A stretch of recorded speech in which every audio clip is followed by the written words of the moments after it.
जय हिंद। मैं सुनीता कुमारी आप सबका स्वागत करती हूँ आदर्शपुर बा एएस ग्रुप में। दोस्तों, अभी जो ईपीएफओ एपीएफसी की परीक्षा होने वाली है उसमें बहुत कम समय बचा है। उसके लिए मैं मैराथन लाई हूँ जिसमें मैं फर्स्ट वीडियो ऑलरेडी अपलोड कर चुकी हूँ। ये लेबर लॉज की पहली वीडियो है, तो आप इसको ज़रा ठीक से कीजिएगा और इसमें आपके बहुत सारे क्वेश्चन क्या हैं फंस जाएंगे। फर्स्ट क्वेश्चन देख लेते हैं। प्रथम श्रम सम्मेलन आयोजित किया गया था, तो कहाँ किया गया था प्रथम श्रम सम्मेलन? तो ये किया गया था 29 अक्टूबर 1919, यानी ए ऑप्शन जो है इसका ठीक हो जाएगा। सेकंड नंबर क्वेश्चन देख लेते हैं। निम्नलिखित में से कौन से कारण श्रम कानूनों को प्रभावित नहीं करते हैं? ये बताना है नहीं करते हैं। तो देख लेते हैं। उत्पादन में वृद्धि, अत्यधिक अवधि, श्रम संघ का विस्तार या कम मजदूरी भुगतान। तो क्या है, श्रम कानून उत्पादन में वृद्धि को प्रभावित नहीं करती, यानी ए ऑप्शन जो है वो ठीक हो जाएगा। थर्ड नंबर क्वेश्चन देख लेते हैं। निम्नलिखित में कौन से श्रम कानूनों के मूल सिद्धांत हैं?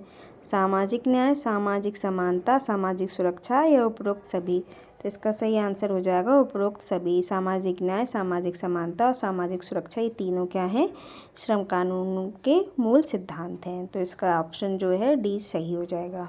फोर्थ नंबर क्वेश्चन देख लेते हैं। किस वर्ष कारखाना अधिनियम लागू हुआ?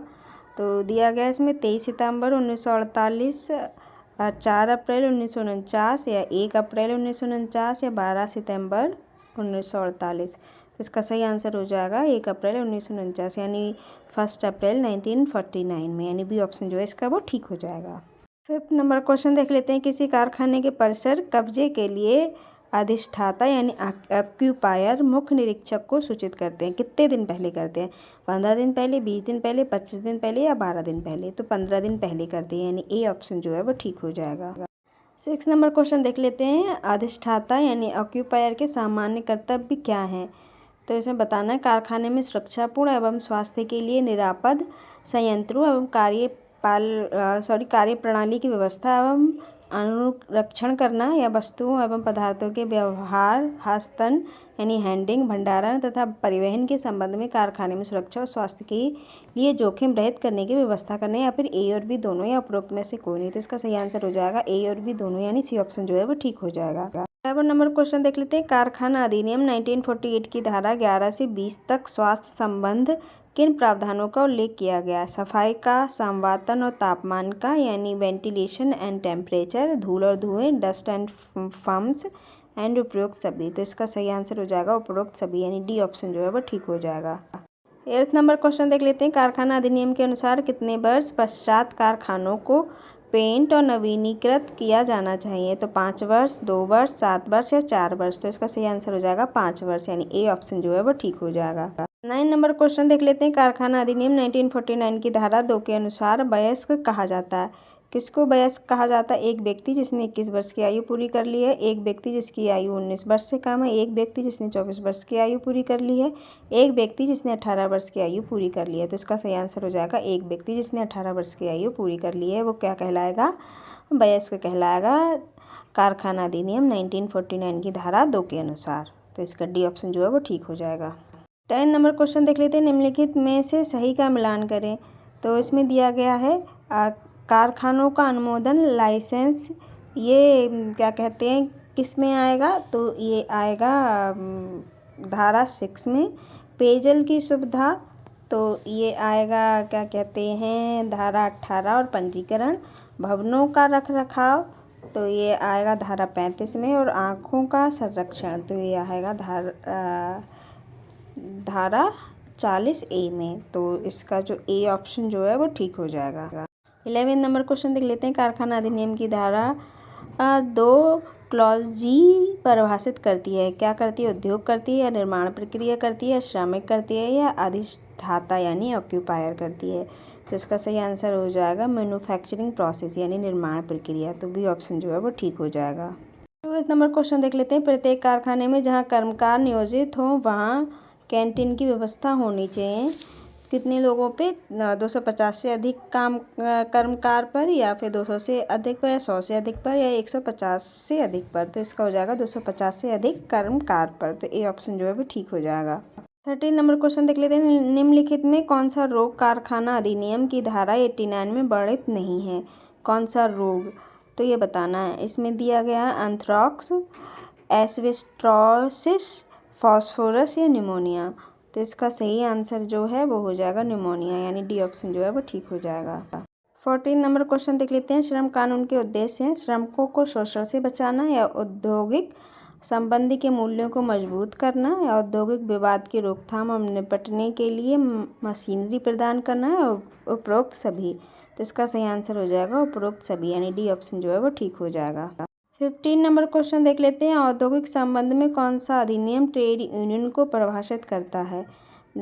तो दिया गया औद्योगिक व्यापार संकल्प 1962, औद्योगिक नीति 1991, ट्रेड यूनियन और श्रम संबंध यानी समेकन अधिनियम 1992, या औद्योगिक रोजगार अधिनियम 1946। तो इसका सही आंसर हो जाएगा ट्रेड यूनियन और श्रम संबंध अधिनियम 1992, यानी सी ऑप्शन जो है वो ठीक हो जाएगा। 16 नंबर क्वेश्चन देख लेते हैं। ट्रेड यूनियन एक्ट परिचालन में आया, कब आया? 1 जून 1927 में, या 1 मई 1926 में, या 1 जून 1926 में, या उपरोक्त में से कोई नहीं। तो इसका सही आंसर हो जाएगा 1 जून 1927 में, यानी ए ऑप्शन जो है वो ठीक हो जाएगा। 17 नंबर क्वेश्चन देख लेते हैं। अधिनियम का कौन सा भाग ट्रेड यूनियन पंजीकरण से संबंधित है? धारा 8, धारा 7, धारा 9 या धारा 10। तो इसका सही आंसर हो जाएगा धारा 8, यानी ए ऑप्शन जो है वो ठीक हो जाएगा। 80 नंबर क्वेश्चन देख लेते हैं। निम्नलिखित में कौन सा अधिनियम पंजीकृत ट्रेड यूनियनों का पर लागू नहीं होता है? ये बताना नहीं होता। तो सहकारी समितियाँ अधिनियम 1912, या फिर सोसाइटी पंजीकरण अधिनियम 1860, या कंपनी अधिनियम 1956, या उपरोक्त में से सभी। तो इसका सही आंसर जो है वो हो जाएगा उपरोक्त सभी, यानी ये कोई नहीं आती हैं। तो डी ऑप्शन जो है वो ठीक हो जाएगा। 19 नंबर क्वेश्चन देख लेते हैं। निम्नलिखित में कौन सी ऐसी वस्तु है जिस पर ट्रेड यूनियन अधिनियम की धारा 15 के अनुसार समान धनराशि खर्च की जाती है? उद्यम के लिए आवश्यक सामान खरीदने के लिए भुगतान, या कारखानों की स्थापना में कर्मचारियों का भुगतान, या ट्रेड यूनियन या उसके किसी भी सदस्य के प्रशासन के लिए खर्चों का भुगतान, या उपरोक्त सभी। तो इसका सही आंसर हो जाएगा ट्रेड यूनियन या उसके किसी भी सदस्य के प्रशासन के लिए खर्चों का भुगतान, यानी सी ऑप्शन जो है वो ठीक हो जाएगा। 20 नंबर क्वेश्चन देख लेते हैं। किसी व्यक्ति को स्वीकार करने या किसी सदस्य को निष्कासित करने के लिए संघ किन आधारों पर मना कर सकता है? तो सद्भावना के कारण, दुराचार के कारण, नौकरी में बदलाव के कारण, या इनमें से कोई नहीं। तो इसका सही आंसर हो जाएगा दुराचार के कारण, यानी बी ऑप्शन जो है वो ठीक हो जाएगा। 21 नंबर क्वेश्चन देख लेते हैं। पंजीकृत ट्रेड यूनियन का नाम बदलने के लिए कितने सदस्यों की सहमति आवश्यक है? तो इसमें दिए गए कुल सदस्यों का 1/4 भाग, या कुल सदस्यों का 3/4 भाग, या कुल सदस्यों का 1/2 भाग, या कुल सदस्यों का 2/3 भाग। तो इसका सही आंसर जो है वो हो जाएगा कुल सदस्यों का 2/3 भाग, यानी डी ऑप्शन जो है वो ठीक हो जाएगा। 22 नंबर क्वेश्चन देख लेते हैं। वैधानिक न्यूनतम मजदूरी वेतन किसके तहत तय किया गया? मजदूरी अधिनियम 1936, या समान पारिश्रमिक अधिनियम 1976, या कर्मकार क्षतिपूर्ति अधिनियम 1923, या न्यूनतम मजदूरी अधिनियम 1948। तो इसका सही आंसर हो जाएगा कर्मकार क्षतिपूर्ति अधिनियम तो इसका सही आंसर होगा न्यूनतम मजदूरी अधिनियम 1948, यानी डी ऑप्शन जो है वो ठीक हो जाएगा। 23 नंबर क्वेश्चन देख लेते हैं। न्यूनतम मजदूरी अधिनियम 1948 के तहत समुचित सरकार निर्दिष्ट रोजगार में कार्यरत कर्मचारियों को देय मजदूरी की न्यूनतम दरें तय करेगी। तो इसका सही आंसर हो जाएगा, इसमें दिया गया सूची 1 भाग 1, सूची 1 भाग 2, या सूची 1 भाग 1, 2 और नियोजन के लिए जोड़ी गई धारा 27 के तहत, या अनुसूची 1 और 2। तो इसका सही आंसर हो जाएगा अनुसूची 1 भाग 1, 2 और नियोजन के लिए जोड़ी गई धारा 27 के तहत, यानी सी ऑप्शन जो है वो ठीक हो जाएगा। 24 नंबर क्वेश्चन देख लेते हैं। निम्नलिखित में कौन न्यूनतम मजदूरी अधिनियम 1948 के तहत न्यूनतम मजदूरी तय करने की विधि नहीं है? तो अधिसूचना विधि, सम्मति विधि, सौदेबाजी विधि, या उपरोक्त में से कोई नहीं। तो इसका सही आंसर हो जाएगा सौदेबाजी विधि, यानी सी ऑप्शन जो है वो ठीक हो जाएगा। 25 नंबर क्वेश्चन देख लेते हैं। न्यूनतम मजदूरी अधिनियम 1949 के तहत निर्धारित न्यूनतम मजदूरी को कम से कम एक बार संशोधित किया जाना चाहिए। तो 2 वर्ष में, 3 वर्ष में, 5 वर्ष में, या अधिनियम के तहत कोई उल्लेख नहीं है। तो इसका सही आंसर हो जाएगा 5 वर्ष में, यानी सी ऑप्शन जो है वो ठीक हो जाएगा। 26 नंबर क्वेश्चन देख लेते हैं। न्यूनतम मजदूरी अधिनियम नीचे दिया गया है क्या है, विभिन्न प्रकार के उद्योगों को कवर करने वाले कार्यक्रम या विभिन्न प्रकार के उद्योगों, दुकानों और प्रतिष्ठानों को कवर करने वाली एक अनुसूची, या फिर दुकानों और प्रतिष्ठानों को कवर करने वाली अनुसूची, या फिर औद्योगिक प्रतिष्ठानों और कृषि को कवर करने वाली अनुसूची। तो इसका सही आंसर हो जाएगा औद्योगिक प्रतिष्ठानों और कृषि को कवर करने वाली अनुसूची। 27 नंबर क्वेश्चन देख लेते हैं। निम्नलिखित में कौन कल्याण के सिद्धांत पर आधारित नहीं है? Mica mines labour welfare and अधिनियम, या फिर लॉ एस्क खान श्रम कल्याण निधि अधिनियम, या न्यूनतम मजदूरी अधिनियम, या डाक वर्कर सुरक्षा स्वास्थ्य कल्याण अधिनियम। तो इसका सही आंसर हो जाएगा न्यूनतम मजदूरी अधिनियम क्या है, कल्याण के सिद्धांत पर आधारित नहीं है। तो सी ऑप्शन जो है वो ठीक हो जाएगा। 28 नंबर क्वेश्चन देख लेते हैं। निम्नलिखित में कौन सा विधान भारत में असंगठित क्षेत्र के श्रमिकों पर लागू होता है? तो न्यूनतम मजदूरी अधिनियम, या बाल श्रम निषेध विनियम अधिनियम 1986, या अनुबंध श्रम विनियमन और उन्मूलन अधिनियम 1970, या उपरोक्त सभी। तो इसका सही आंसर हो जाएगा उपरोक्त सभी, यानी डी ऑप्शन जो है वो ठीक हो जाएगा। 29 नंबर क्वेश्चन देख लेते हैं। न्यूनतम मजदूरी अधिनियम 1948 की धारा 5 में उल्लिखित तरीके न्यूनतम मजदूरी के निर्धारण संशोधन के लिए हैं क्या है? सम्मति विधान, या कमेटी मेथड, या अधिसूचना विधि नोटिफिकेशन मेथड, या फिर मतदान विधि वोटिंग मेथड, या ए और बी दोनों। तो इसका सही आंसर हो जाएगा ए और बी दोनों, यानी कमेटी मेथड और नोटिफिकेशन मेथड, यानी समिति और अधिसूचना विधि दोनों। तो इसका सही आंसर हो जाएगा डी। 30 नंबर क्वेश्चन देख लेते हैं। न्यूनतम मजदूरी अधिनियम के तहत मजदूरी की न्यूनतम दरों से कम से भुगतान से उत्पन्न होने वाले दावों को तय करने के लिए आधिकारिक गजट के तहत अधिसूचना द्वारा समुचित सरकार द्वारा निम्नलिखित में से किसे नियुक्त नहीं किया जा सकता। तो देख लेते हैं, नहीं किया जा सकता, ये ध्यान रखना है कि श्रमिकों की क्षतिपूर्ति के लिए कोई भी आयुक्त या फिर केंद्र सरकार का कोई भी अधिकारी किसी भी क्षेत्र के लिए श्रम आयुक्त के रूप में कार्य करता है, या फिर राज्य सरकार का कोई भी अधिकारी किसी भी क्षेत्र के लिए श्रम आयुक्त के रूप में कार्य करता है, या फिर कोई भी अधिकारी जिला सहमतों के पद से कम नहीं है। तो इसका सही आंसर हो जाएगा कोई भी अधिकारी जिला सहमतों के पद से कम नहीं है, यानी डी ऑप्शन जो है वो ठीक हो जाएगा। 31 नंबर क्वेश्चन देख लेते हैं। कर्मकार क्षतिपूर्ति अधिनियम 1923 के अंतर्गत कौन आता है, देख लेते हैं। एक नियोक्ता के अधीनस्थ व्यक्तिगत प्रबंधन एजेंट के रूप में कार्य नहीं कर सकता है, या फिर प्रबंध एजेंट में एक नियोक्ता के अधीनस्थ एक व्यक्तिगत प्रबंधक शामिल होता है, या फिर केवल नियोक्ता प्रबंधन एजेंट के रूप में कार्य कर सकता है, या समुचित सरकार प्रबंध और नियुक्त करेगी। तो इसका सही आंसर हो जाएगा समुचित सरकार प्रबंध और नियुक्त करेगी। तो डी ऑप्शन जो है वो ठीक हो जाएगा। 32 नंबर क्वेश्चन देख लेते हैं। कर्मकार क्षतिपूर्ति अधिनियम 1923, मातृत्व हित लाभ अधिनियम 1961 और कर्मचारी राज्य बीमा अधिनियम 1948। तो इसमें देख लेते हैं, एक साथ लागू हो सकता है, या फिर मातृत्व लाभ अधिनियम और कर्मचारी राज्य बीमा अधिनियम एक समय में लागू हो सकता है, या कर्मकार क्षतिपूर्ति अधिनियम और कर्मचारी राज्य बीमा अधिनियम एक समय में लागू हो सकते हैं, या फिर यदि श्रमिक क्षतिपूर्ति अधिनियम और मातृत्व लाभ अधिनियम लागू होते हैं तो कर्मचारी राज्य बीमा अधिनियम लागू नहीं होता है। तो इसका सही जो आंसर है वो हो जाएगा यदि श्रमिक क्षतिपूर्ति अधिनियम और मातृत्व लाभ अधिनियम लागू होते हैं तो ये यदि श्रमिक क्षतिपूर्ति अधिनियम और मातृत्व लाभ अधिनियम लागू होते हैं तो कर्मचारी राज्य बीमा अधिनियम लागू नहीं होता है। तो इसका सही आंसर जो है वो हो जाएगा डी। 33 नंबर का क्वेश्चन देख लेते हैं। कारखाना अधिनियम 1948 के अनुसार कुमार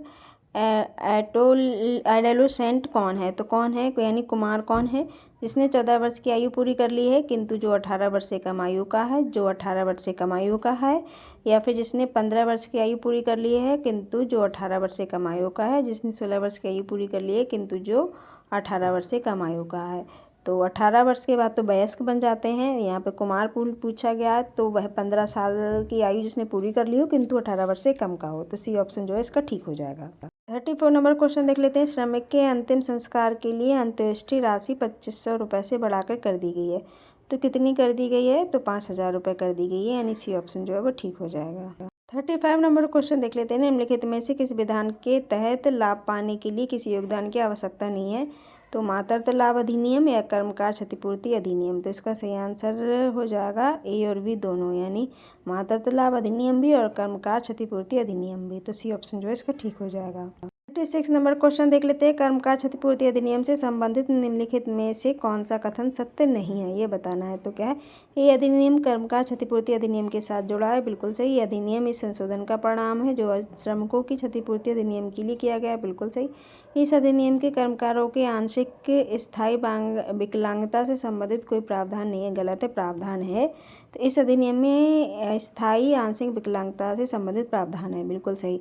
तो सी ऑप्शन जो है वो सही हो जाएगा, यानी ये गलत है। तो इसका जो आंसर जो है वो सी ऑप्शन होगा। 37 नंबर क्वेश्चन देख लेते हैं। यदि कोई कर्मकार अपनी इच्छा से सुरक्षा कवच या अन्य सुरक्षा यंत्र हटाता है या सुरक्षा की अवहेलना करता है जिसे उसको सुरक्षा संबंधित उद्देश्य से दिया गया है, तो इसका सही आंसर क्या होगा। तो देखते हैं, नियोक्ता क्षतिपूर्ति देने के लिए उत्तरदायी है, नियोक्ता क्षतिपूर्ति का भुगतान करने के लिए उत्तरदायी नहीं है, या क्षतिपूर्ति का भुगतान करने के लिए समुचित सरकार उत्तरदायी है, या फिर श्रम संघ क्षतिपूर्ति भुगतान के लिए उत्तरदायी है।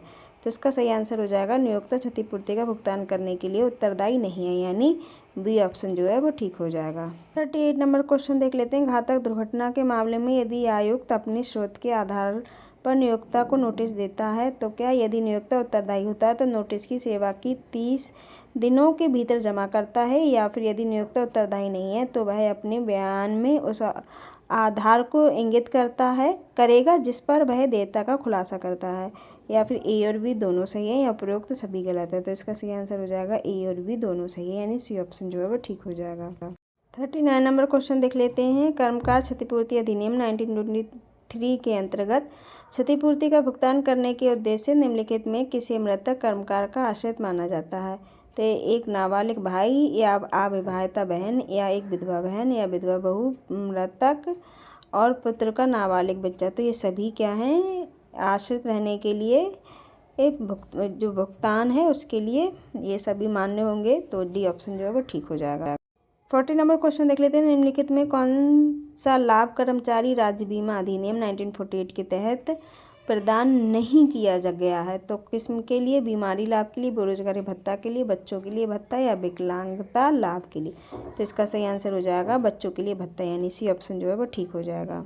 41 नंबर क्वेश्चन देख लेते हैं। कर्मकार क्षतिपूर्ति अधिनियम के अंतर्गत नियोक्ता किसी भी जोखिम के कारण क्षतिपूर्ति का लाभ करने के लिए उत्तरदायी नहीं होगा जिसके परिणामस्वरूप दुर्घटना में मृत्यु या अस्थायी कुल विकलांगता नहीं होगी।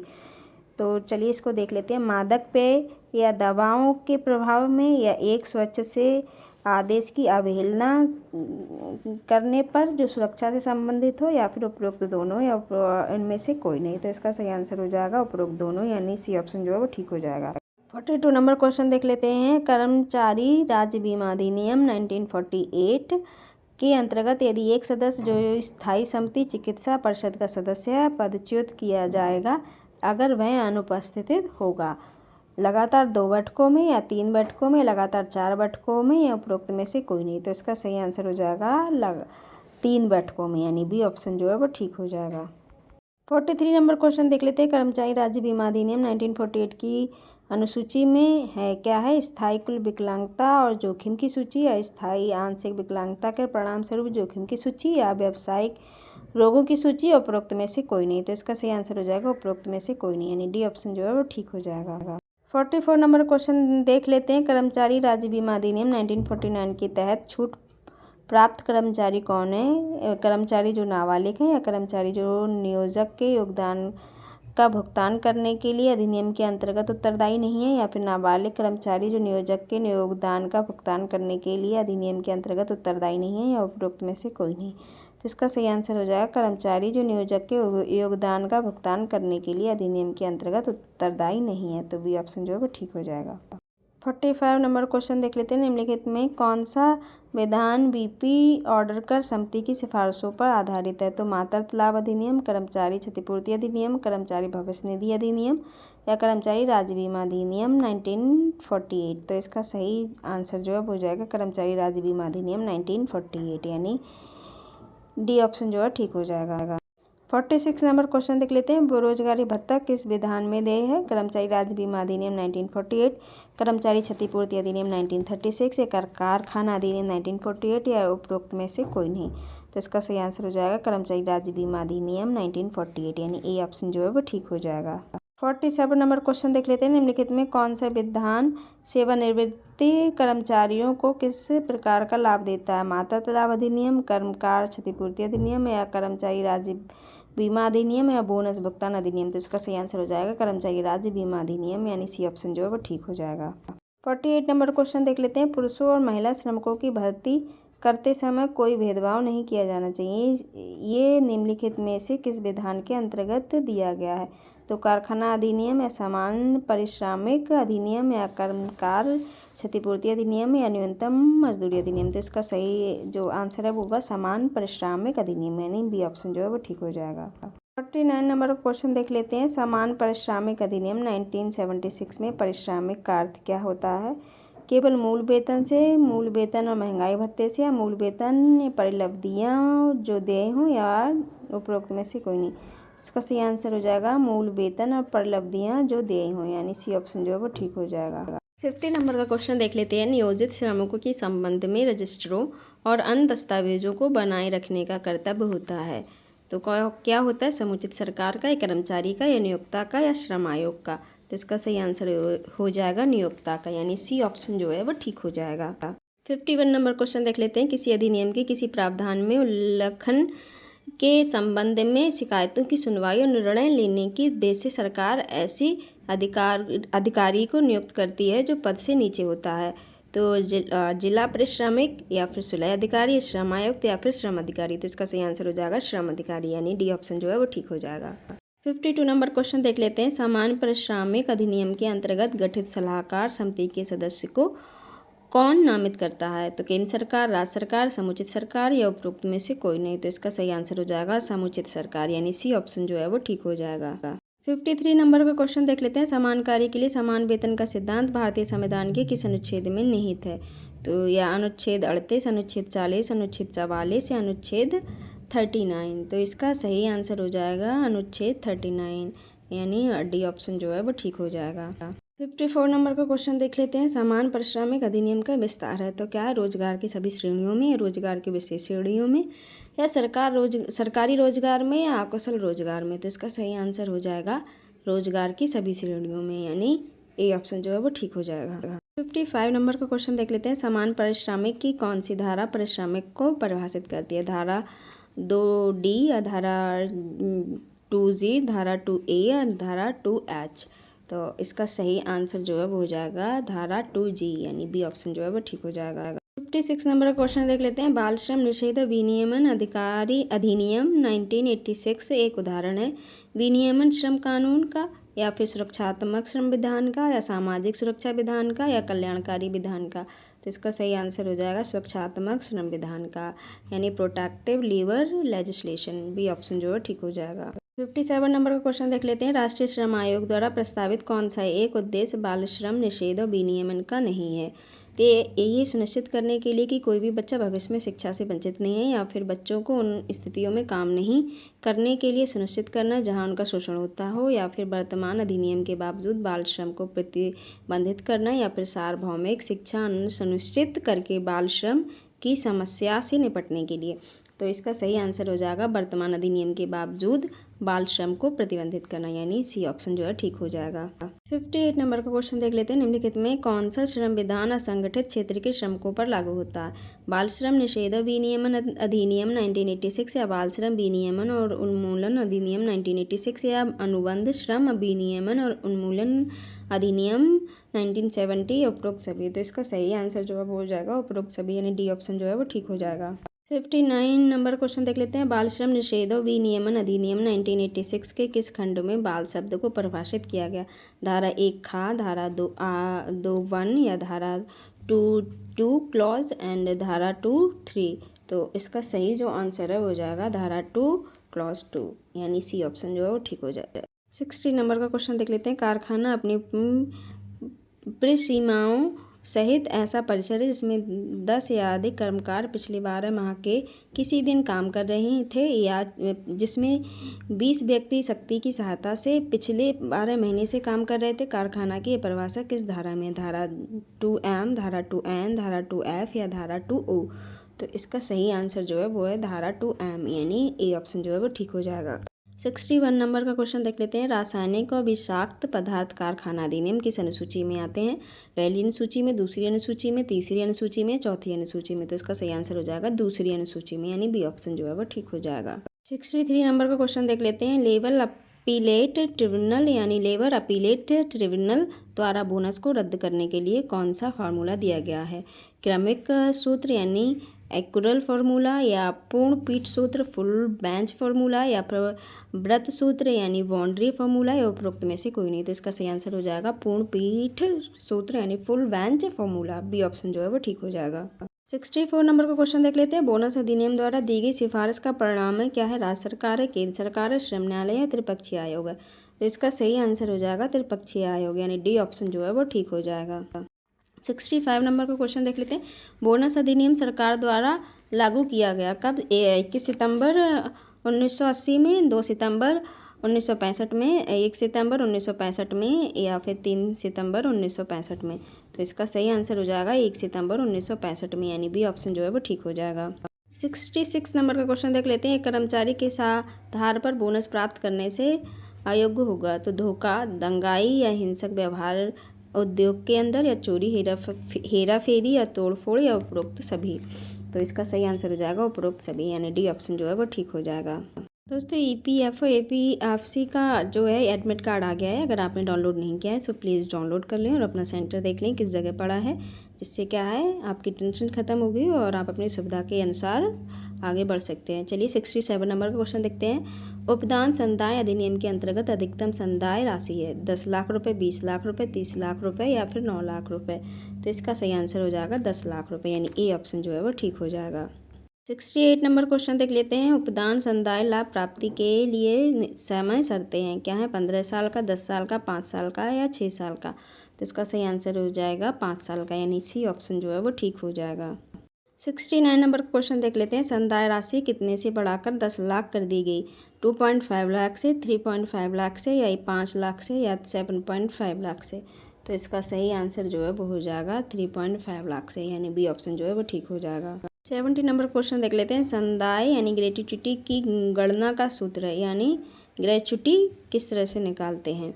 तो संदाय इक्वल टू मासिक वेतन अपॉन 26 मल्टीप्लाई 15 एंड मल्टीप्लाई सेवा के वर्षों की संख्या। तो इसी ऑप्शन जो है वो ठीक हो जाएगा।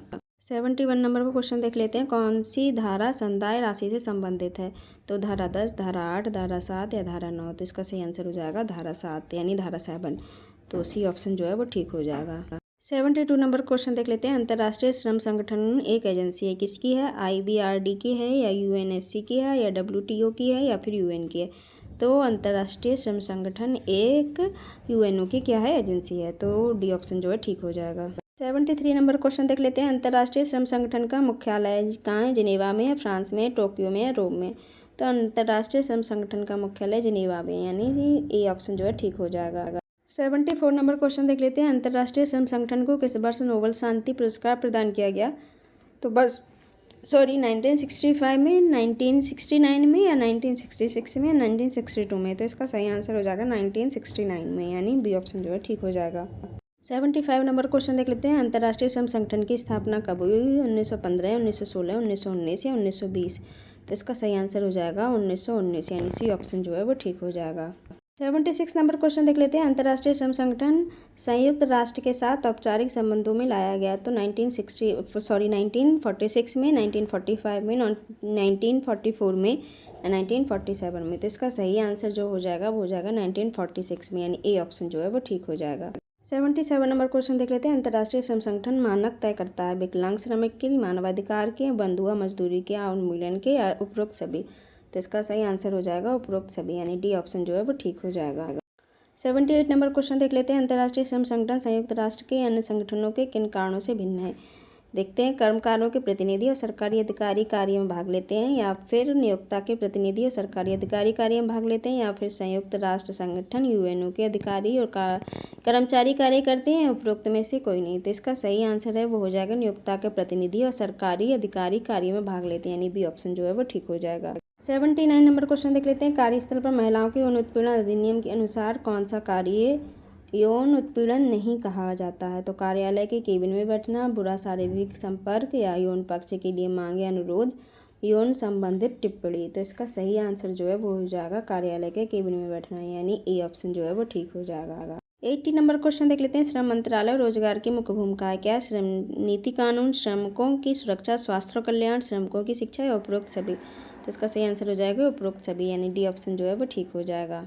81 नंबर क्वेश्चन देख लेते हैं। कार्यस्थल पर महिला कर्मचारी यौन उत्पीड़न अधिनियम पारित हुआ तो कब हुआ? वर्ष 2007 में या वर्ष 2008 में या वर्ष 2013 में या वर्ष 2012 में। तो इसका सही आंसर जो है वो हो जाएगा वर्ष 2013 में कार्यस्थल पर महिला कर्मचारी यौन उत्पीड़न अधिनियम क्या है पारित हुआ था। तो सी ऑप्शन जो है वो ठीक हो जाएगा। 82 नंबर क्वेश्चन देख लेते हैं। श्रम ब्यूरो किस मंत्रालय के अंतर्गत आता है? श्रम और रोजगार मंत्रालय, संस्कृति मंत्रालय, गृह मंत्रालय या उपरोक्त में से कोई नहीं। तो श्रम ब्यूरो क्या है? श्रम और रोजगार मंत्रालय के अंतर्गत आता है। ए ऑप्शन जो है ठीक हो जाएगा। 83 नंबर क्वेश्चन देख लेते हैं। लेबर ब्यूरो का मुख्य कार्य होता है क्या होता है? लेबर इंटेलिजेंस या श्रम अनुसंधान या न्यूनतम मजदूरी 1948 के अंतर्गत मजदूरों का अध्ययन और मूल्यांकन या उपरोक्त में सभी। तो इसका सही आंसर हो जाएगा उपरोक्त सभी, यानी डी ऑप्शन जो है वो ठीक हो जाएगा। 84 नंबर क्वेश्चन देखते हैं। बीबी गिरी राष्ट्रीय श्रम संस्थान किस वर्ष स्थापित हुआ? 1974 में, 1975 में, 1973 में या 1972 में। तो इसका सही आंसर हो जाएगा 1974 में, यानी ए ऑप्शन जो है वो ठीक हो जाएगा। 85 नंबर क्वेश्चन देख लेते हैं। वर्ष 1966 में प्रथम राष्ट्रीय श्रम आयोग का गठन किसकी अध्यक्षता में हुआ था? बीवी नरसिम्हा राव की या पीवी गजेंद्र गाड़कर की या राजीव गांधी की या अशोक मेहता की। इसका सही आंसर जो है वो हो जाएगा पीवी गजेंद्र गाड़कर की, यानी बी ऑप्शन जो है वो ठीक हो जाएगा। 86 नंबर क्वेश्चन देख लेते हैं। प्रशिक्षण के लिए राष्ट्रीय अकादमी और सामाजिक सुरक्षा अनुसंधान का नाम बदलकर रख दिया गया। क्या रख दिया गया? पंडित दीनदयाल उपाध्याय राष्ट्रीय सुरक्षा अकादमी या श्यामा प्रसाद मुखर्जी राष्ट्रीय सामाजिक सुरक्षा अकादमी या अटल बिहारी वाजपेयी राष्ट्रीय सुरक्षा अकादमी या उपरोक्त में से कोई नहीं। तो इसका सही आंसर जो हो जाएगा पंडित दीनदयाल उपाध्याय राष्ट्रीय सुरक्षा अकादमी, यानी ए ऑप्शन जो है ठीक हो जाएगा। 87 नंबर क्वेश्चन देख लेते हैं। रविंद्र वर्मा की अध्यक्षता में दूसरा राष्ट्रीय श्रम आयोग कब गठित हुआ था? तो वर्ष 1988 में, वर्ष 1999 में, वर्ष 1989 में, वर्ष 1789 में। तो इसका सही आंसर जो है वो हो जाएगा वर्ष 1999 में, यानी बी ऑप्शन जो है वो ठीक हो जाएगा। 88 नंबर क्वेश्चन देख लेते हैं। सूचकांक समीक्षा समिति यानी इंडेक्स रिव्यू कमेटी गठित हुई कब हुई? श्रम और रोजगार मंत्रालय द्वारा, शहरी विकास मंत्रालय द्वारा या गृह मंत्रालय द्वारा या वित्त मंत्रालय द्वारा। तो इसका सही आंसर हो जाएगा श्रम और रोजगार मंत्रालय द्वारा, यानी ए ऑप्शन जो है ठीक हो जाएगा। 89 नंबर क्वेश्चन देख लेते हैं। औद्योगिक संबंध संहिता 2020 ऐसे प्रतिष्ठानों पर लागू होती है जहां 100 कर्मचारियों, 200 कर्मचारियों, 300 कर्मचारियों, 400 कर्मचारियों। तो इसका सही आंसर हो जाएगा 300 कर्मचारियों, यानी सी ऑप्शन जो है वो ठीक हो जाएगा। 90 नंबर क्वेश्चन देख लेते हैं। किसी प्रतिष्ठान में कल्याण अधिकारी यानी वेलफेयर ऑफिसर की नियुक्ति होती है जहां कर्मचारी होते हैं, कितने होते हैं? 500, 600, 700 या 800। तो इसका सही आंसर जो है वो हो जाएगा 500, यानी ए ऑप्शन जो है वो ठीक हो जाएगा। 91 नंबर क्वेश्चन देख लेते हैं। कारखाना अधिनियम की धारा किस धारा में श्रमिकों के अधिकार की बात कही गई है? तो धारा 111 में, धारा 111 ए में, धारा 113 ए में या धारा 121 ए में। तो इसका सही आंसर हो जाएगा धारा 111 ए में, यानी बी ऑप्शन जो है वो ठीक हो जाएगा। 92 नंबर क्वेश्चन देख लेते हैं। गिग श्रमिकों को संदर्भित करता है कौन? स्थायी कार्यकर्ता, सेवा क्षेत्र के कर्मचारी, औद्योगिक श्रमिक या बाहरी श्रमिक। इसका सही आंसर हो जाएगा बाहरी श्रमिक, यानी डी ऑप्शन जो है वो ठीक हो जाएगा। 93 नंबर का क्वेश्चन देख लेते हैं। किसी कारखाने को बंद करने के लिए कितने दिन पूर्व संबंधित अधिकारी को सूचना करना पड़ता है? 30 दिन पहले, 20 दिन पहले, 60 दिन पहले या फिर 90 दिन पहले। तो इसका सही आंसर हो जाएगा 60 दिन पूर्व, यानी सी ऑप्शन जो है वो ठीक हो जाएगा। 94 नंबर क्वेश्चन देख लेते हैं। कैंटीन समिति यानी कैंटीन कमेटी का कार्यालय कितने वर्षों का होता है? 1 वर्ष का, 2 वर्ष का, 3 वर्ष का, 4 वर्ष का। तो इसका सही आंसर जो हो जाएगा 2 वर्ष का, यानी बी ऑप्शन जो है वो ठीक हो जाएगा। 95 नंबर क्वेश्चन देख लेते हैं। कर्मचारी भविष्य निधि अधिनियम 1952 के अंतर्गत वेतन की अधिकतम राशि देय है तो कितनी है? 6,000, 10,000, 15,000 या 16,000। तो इसका सही आंसर हो जाएगा 15,000, यानी सी ऑप्शन जो है वो ठीक हो जाएगा। 96 नंबर क्वेश्चन देख लेते हैं। कर्मचारी भविष्य निधि अधिनियम 1952 ऐसे प्रतिष्ठान में लागू होता है जहां कर्मचारी 10 से अधिक हैं, 20 से अधिक हैं, 30 से अधिक हैं या 40 से अधिक है। तो इसका सही आंसर हो जाएगा 20 से अधिक है, यानी बी ऑप्शन जो है वो ठीक हो जाएगा। 97 नंबर क्वेश्चन देख लेते हैं। कर्मचारी भविष्य निधि अपील ट्रिब्यूनल का गठन कर्मचारी भविष्य निधि अधिनियम की किस धारा के अंतर्गत आता है? तो 7A या 7D या 7C या 7F, तो इसका सही आंसर हो जाएगा 7D, यानी बी ऑप्शन जो है वो ठीक हो जाएगा। ये इस सीरीज़ इस मैराथन का यानी लास्ट क्वेश्चन था। तो आपको हमारी वीडियो कैसा लगा, अपनी बहुमूल्य सुझाव देके हमें अवश्य बता जाएंगे। तो आज मैंने टॉपिक लिया है इंडस्ट्रियल रिलेशन का, और ये इसमें ढेर सारे क्वेश्चंस हैं, तो आप इनको अगर लगाएंगे हो सकता है इसमें से एग्ज़ाम में आपके कोई भी फंस सकते हैं। चलिए अब स्टार्ट कर लेते हैं। पहला क्वेश्चन देखते हैं, निम्नलिखित में से किसने औद्योगिक संबंध को परिभाषित किया, यानी इनमें से किसने क्या है डेफिनेशन बताई है औद्योगिक संबंध को। तो पीएच कैसलमैन ने भी बताई है, डेल ऑर्डर ने भी बताई है, और अंतर्राष्ट्रीय श्रम संगठन ने भी बताई है। तो इसका जो आंसर हो जाएगा वो हो जाएगा उपरोक्त सभी, यानी डी ऑप्शन जो है वो ठीक हो जाएगा। नेक्स्ट क्वेश्चन देख लेते हैं। सेकंड नंबर क्वेश्चन देखते हैं, औद्योगिक संबंध से उत्पादन में सामाजिक संबंधों का बोध होता है, किसके द्वारा ये परिभाषा दी गई थी। देखो परिभाषा भी पूछ ली गई है, तो किसके द्वारा ये परिभाषा दी गई है, तो अंतर्राष्ट्रीय श्रम अध्ययन संस्थान यानी international institute of labour studies, या HA क्लैग, या क्रिकार्लिडी, या उपरोक्त में से कोई नहीं। तो इसका सही आंसर जो हो जाएगा वो हो जाएगा ऑप्शन ए, अंतर्राष्ट्रीय श्रम अध्ययन संस्थान यानी international institute of labour studies. इसने क्या है ये परिभाषा दी है, औद्योगिक संबंध से उत्पादन में सामाजिक संबंधों का बोध होता है। थर्ड नंबर क्वेश्चन देख लेते हैं, सहयोग एवं संघर्ष दो पहलू हुए, किसके हैं, औद्योगिक संबंध के, सामूहिक सौदेबाजी के, या श्रमिकों के प्रबंधन की सहभागिता के, या श्रम संघ के। तो इसका सही आंसर हो जाएगा औद्योगिक संबंध के, यानी ए ऑप्शन जो है वो ठीक हो जाएगा। फोर्थ नंबर क्वेश्चन देख लेते हैं, औद्योगिक संबंध किसके बीच का संबंध होता है। तो नियोजक का होता है, नियोक्ता का होता है, श्रम संघ का होता है, या फिर नियोजक, नियोक्ता, श्रम संघ और केंद्र सरकार का। तो औद्योगिक संबंध क्या है, नियोजक, नियोक्ता, श्रम संघ और केंद्र सरकार, इन सबका होता है। तो डी ऑप्शन क्या है वो ठीक हो जाएगा। फिफ्थ नंबर क्वेश्चन देख लेते हैं, निम्नलिखित में कौन सा औद्योगिक संबंध का एक महत्वपूर्ण कारक नहीं है। तो कौन सा नहीं, उत्पादन में वृद्धि, नैतिकता में वृद्धि, या विवाद में वृद्धि, या अपशिष्ट में कमी। तो इसका सही आंसर हो जाएगा विवाद में वृद्धि, यानी बी ऑप्शन जो है वो ठीक हो जाएगा। सिक्स नंबर क्वेश्चन देख लेते हैं, निम्नलिखित में से श्रम कल्याण के प्रकार हैं। तो अंतः श्रम कल्याण है, या बाह्य श्रम कल्याण है, या ए और बी दोनों हैं, या उपरोक्त में से कोई नहीं। तो इसका सही आंसर हो जाएगा ए और बी दोनों, यानी सी ऑप्शन जो है वो ठीक हो जाएगा।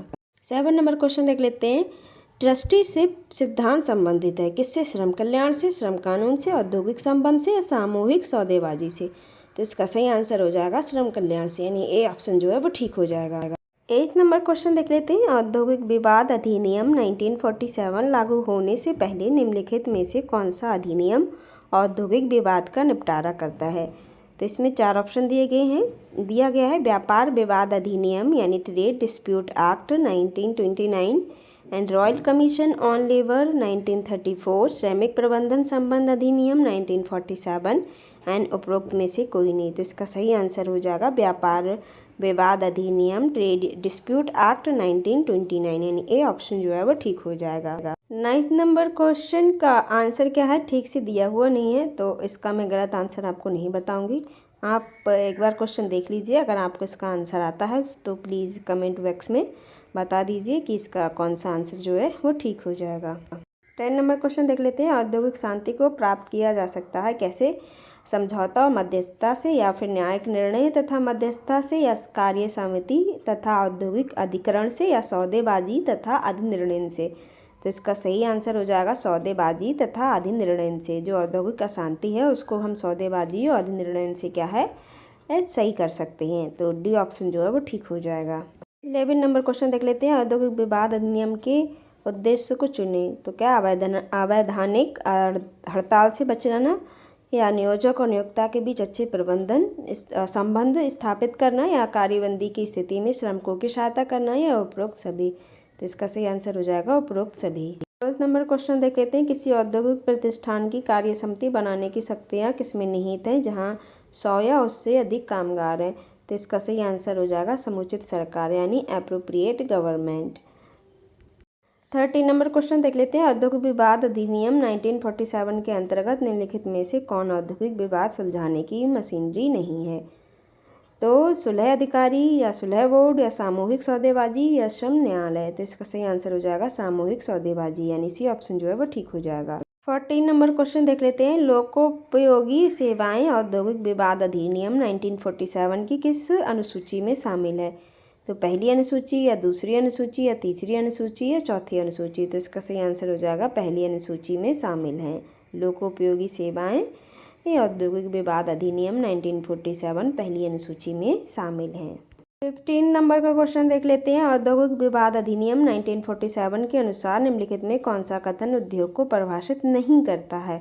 ये बताना है। क्वेश्चन को बहुत ध्यान से पढ़ना है और ये देखना है कि वो क्या पूछ रहा है, नहीं पूछ रहा है क्या, क्योंकि हम कई सारा बार ना क्वेश्चन पता होता है और हम जल्दी में क्वेश्चन पढ़ते हैं और एक्साइटमेंट में क्या आंसर गलत लगा लेते हैं। जब हम घर आके चेक करते हैं तो देखते हैं अरे इसका आंसर तो हमें पता था और बेवजह हमारा क्वेश्चन क्या है कट जाता है। चलिए इसके ऑप्शन देख लेते हैं। इसका अर्थ है किसी भी व्यवसाय, व्यापार, उपक्रम, निर्माण या नियोक्ताओं का आह्वान। दूसरा है इसके अंतर्गत कोई भी आह्वान, सेवा, रोजगार, हस्तकला या औद्योगिक व्यवसाय या काम करने वाले कामगार आते हैं। तीसरा है 1978 के एक मुख्य मामले में इस परिभाषा को 1982 में संबोधित किया गया। लास्ट है अधिसूचना के उपरांत संशोधित परिभाषा लागू की गई है। तो इसका सही आंसर है डी, यानी अधिसूचना के उपरांत संशोधित परिभाषा लागू की गई है। ये क्या है, सही नहीं है। बाकी जो ऊपर के तीनों हैं वो ठीक हैं। 17 क्वेश्चन का भी आंसर दोस्तों क्या है, ठीक से नहीं दिया गया है। तो आप इस क्वेश्चन को पढ़ लीजिए खुद से और अगर आपको आंसर पता है तो कमेंट बॉक्स में प्लीज़ इसका सही आंसर बता दीजिए। 18 नंबर क्वेश्चन देख लेते हैं। औद्योगिक विवाद अधिनियम 1947 के अनुसार अनुसूची का मिलान करें। पहली अनुसूची, दूसरी अनुसूची, चौथी अनुसूची और पांचवी अनुसूची। तो दिया गया है तो क्या है, पहली अनुसूची उद्योग जो लोकोपयोगी सेवाएं प्रदान करते हैं। अभी हमने आगे क्वेश्चन करा था पहली अनुसूची वाला, तो इसका ए का हो जाएगा 3। दूसरी अनुसूची क्या क्या है, श्रम, न्यायालय तथा औद्योगिक अधिकरण। तो 2 का बी का हो जाएगा 2। एंड चौथी अनुसूची का होगा सेवा की शर्तों में परिवर्तन जिसके लिए नोटिस दिया गया हो, तो इसका हो जाएगा 1। और 5th अनुसूची का होगा अनुचित श्रम व्यवहार, तो इसका सी ऑप्शन जो है वो ठीक हो जाएगा। 19 नंबर क्वेश्चन देख लेते हैं। निम्नलिखित में से कौन सी अवैधानिक औद्योगिक कार्रवाई है? तो परस्पर बीमा यानी म्यूचुअल इंश्योरेंस, एंड सामूहिक सौदेबाजी, कलेक्टिव बार्गेनिंग या तालाबंदी, लॉकआउट्स एंड घेराव। तो इसका सही आंसर हो जाएगा घेराव, यानी डी ऑप्शन जो है वो सही हो जाएगा। 20 नंबर क्वेश्चन देख लेते हैं। परिवेदना निवारण मशीनरी संबंधित है किससे? औद्योगिक विवाद अधिनियम से, कारखाना अधिनियम से, ए और बी दोनों से, उपरोक्त में से कोई नहीं। तो इसका सही आंसर हो जाएगा औद्योगिक विवाद अधिनियम से, यानी ए ऑप्शन जो है वो ठीक हो जाएगा। 21 नंबर क्वेश्चन देख लेते हैं। किसी कर्मकार के व्यक्तिगत विवाद को औद्योगिक विवाद माना जाता है यदि विवाद में अंतर निम्नलिखित के साथ जुड़ा हुआ है या उत्पन्न होता है जहाँ कोई भी कर्मकार और ना ही कोई श्रम संघ पक्षधर है। तो इसका सही आंसर हो जाएगा कर्मकार की मुक्ति, पदच्युति होना या छटनी या सेवा से निष्कासन। तो इसका डी ऑप्शन क्या है वो ठीक हो जाएगा। 22 नंबर क्वेश्चन देख लेते हैं। कोई भी व्यक्ति जो लोकोपयोगी सेवाओं में कार्यरत है कितने दिन पहले बिना नोटिस दिए हड़ताल पर जाए तो अनुबंध का उल्लंघन कहलाता है? 6 सप्ताह पहले। तो 6 सप्ताह पहले अगर हमें कहीं जो ये कर्मचारी हैं इनको अगर हड़ताल करना है तो 6 सप्ताह पहले क्या है, इनको नोटिस देना रहता है। तो बी ऑप्शन क्या है इसका ठीक हो जाएगा। 23 नंबर क्वेश्चन देख लेते हैं। निम्नलिखित में से किस सही विकल्प को चुनिए?